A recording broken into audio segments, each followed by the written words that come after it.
Welcome to The Explainer. Today, we're diving into the world of gulfs. And let me tell you, these are so much more than just big patches of blue on a map. Think of them as the world's economic arteries, a cradle for incredible ecosystems, and yeah, often the flashpoints for major international conflicts. So let's get right to it. We see these places on the news all the time, right?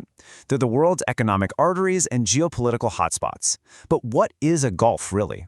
I mean, what makes it different from a bay? It seems simple, but getting this down is going to be the key that unlocks everything else we talk about today. Okay, so first up, what's in a name? We're going to do a quick guide to coastal geography, just to make sure we're all on the same page. It'll help us really appreciate what makes each of these places so unique.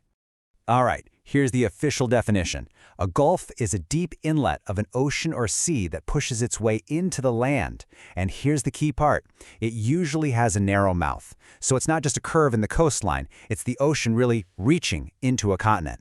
And that semi-enclosed setup, that's what gives it its own special currents, ecosystems, and of course, its strategic importance. So how is this different from a bay? I love this comparison because it makes it super clear. Think of a gulf as being shaped kind of like a bottle, right? It's got that narrow neck opening up to a larger body of water. A bay, on the other hand, is more like a wide-open bowl. It's a subtle difference in definition, but it has massive implications for everything from shipping lanes to the kind of marine life that can thrive there. And just to round out our little geography lesson, a couple other key terms.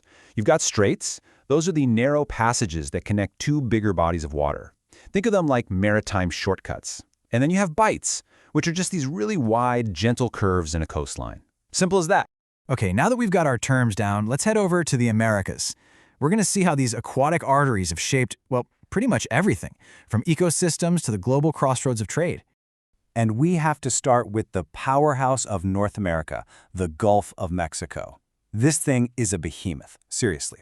It's a massive hub for shipping and energy for sure. But those warm waters also make it a literal engine for weather. It's the birthplace of so many of the hurricanes that hit the continent. Okay, now this is really cool. The Gulf of Alaska. I mean, look at this. It's one of the world's most productive ecosystems, so much so that it's labeled a habitat area of particular concern. But the really wild part is that it's a place where two oceans meet. But because of differences in density and sediment, their waters don't mix. They create this visible line in the water. It's just an incredible natural wonder. And just to give you a sense of scale, check this out. The coastline of the Gulf of California, which is a UNESCO World Heritage Site, by the way, is 4,000 kilometers long. That massive length creates this incredible mosaic of different habitats, which is why it supports such an insane diversity of life, from tiny fish all the way up to giant whales. All right, let's move on to the Gulf of Panama. This is a body of water whose entire modern identity, its whole destiny really, was shaped by one of the greatest engineering feats in human history. And this really shows you the two sides of the coin when it comes to human intervention. On one hand, the Gulf of Panama connects to the Caribbean Sea through the Panama Canal, which is an absolutely vital shortcut for global shipping, a total game changer. But on the other hand, the canal's creation has put a huge strain on local ecosystems, even posing an extinction threat to some local bird species. It's a classic case of progress coming at a cost. Okay, time to hop across the Atlantic and head to Europe. This is a continent that is just defined by its intricate coastlines and all the water that cuts into it. I mean, so much of European history has been written in and around its gulfs. And you see a ton of variety here. Up north between Sweden and Finland, you've got the Gulf of Bothnia, which actually freezes over for about 5 months of the year. Then there's the Gulf of Finland, home to St. Petersburg, which is Russia's most important oil harbor. And of course, there's the Sea of Azov, which is basically an internal sea for Russia and Ukraine and has become a major point of tension. All right, now we're heading to the Middle East. And here, we're talking about a lifeline. The gulfs in this region aren't just features on a map. They are absolutely central to oil, trade, and yes, a whole lot of tension. Just let this number sink in for a second. More than 21,000. That's roughly how many ships pass through the Gulf of Aden every single year. It's a maritime superhighway connecting continents.